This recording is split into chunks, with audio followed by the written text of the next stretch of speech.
এখানে আন্দোলন করতে গিয়ে অসংখ্য নেতা কর্মীদেরকে সাথে নিয়ে গ্রেপ্তার হয়েছে। ইসলাম দুঃসময়ের বিরুদ্ধে আমি লড়াই সংগ্রাম করতে গিয়ে আমাদের অনেক সাথী ভাইয়েরা জীবন দিয়েছে, গুলিবিদ্ধ হয়েছে।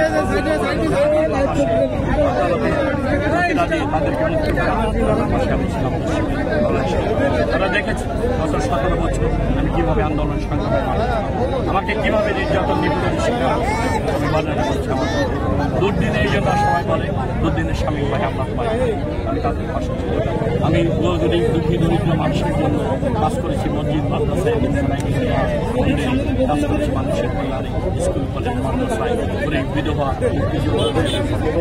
খ্রিস্টান কল্যাণ কমিটি যারা রয়েছে বিধবাদের জন্য অসহায়দের যোদ্ধাদের জন্য বৃত্তি প্রদান করেছি। বিভিন্ন কলেজ স্কুলে আমাদের ছাত্র গরিব ছাত্রছাত্রীদের অসংখ্য কল্যাণমূলক কাজ আমি করতে সক্ষম। এই জন্য মানুষ আমাকে ভালোবাসা সমর্থনটা আমি পেয়েছি।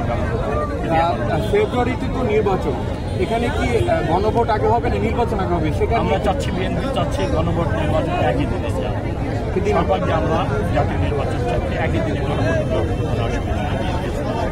রামপাল মোংলার মোংলার মানুষের কিন্তু একটাই চাওয়া যে একটা ব্রিজ, অবশ্যই ব্রিজের একটা চাওয়া, প্লাস হচ্ছে আমি একটু বলি, প্লাস হচ্ছে একটা বাস স্ট্যান্ড। 16 বছর আগে থেকে কিন্তু বাস স্ট্যান্ড তৈরি করে গিয়েছে বিএনপির সময়।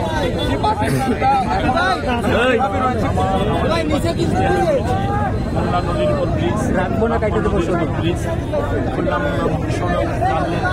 আমাদের বাস স্ট্যান্ড রয়েছে। আমরা আধুনিক রামপাল এই যে 31 দফা দিয়েছেন ভারপ্রাপ্ত চেয়ারম্যান, 31 দফা দিয়েছেন, আসলে এটা যদি বাস্তবায়ন করা হয় দেশের জন্য কতটুকু অবশ্যই বলা যায়। 31 দফার মধ্য দিয়ে রাষ্ট্র ক্ষমতা পুনর্নির্মাণের মধ্য দিয়ে কল্যাণমূলক রাষ্ট্র ব্যবস্থা গণতান্ত্রিক বাংলাদেশ জনকল্যাণমূলক রাষ্ট্র ব্যবস্থা জনগণের আশা আকাঙ্ক্ষা স্বনির্ভর বাংলাদেশ। মাদকবিরোধী কাজ করতে গিয়ে সাংবাদিকরা কিন্তু হুমকির মুখে হচ্ছে না, অবশ্যই সাংবাদিকদের পাশে আমরা থাকবো। আমাদের প্রায়োরিটি সন্ত্রাস, দুর্নীতি বা মাদকের যুদ্ধ অভিশাপ যাতে রামপাল মোংলা এখন সঙ্গে কিন্তু যুক্ত হয়েছে প্রতিভা। আপনারা রামপাল মোংলার জন্য কিন্তু যখন ময়ূরগঞ্জ চলে গিয়েছিল, সরকার চলে গিয়েছিল, তখন কিন্তু মাঠে ছিলেন, আন্দোলন করেছেন যে রামপাল মোংলা পুনরায় আবার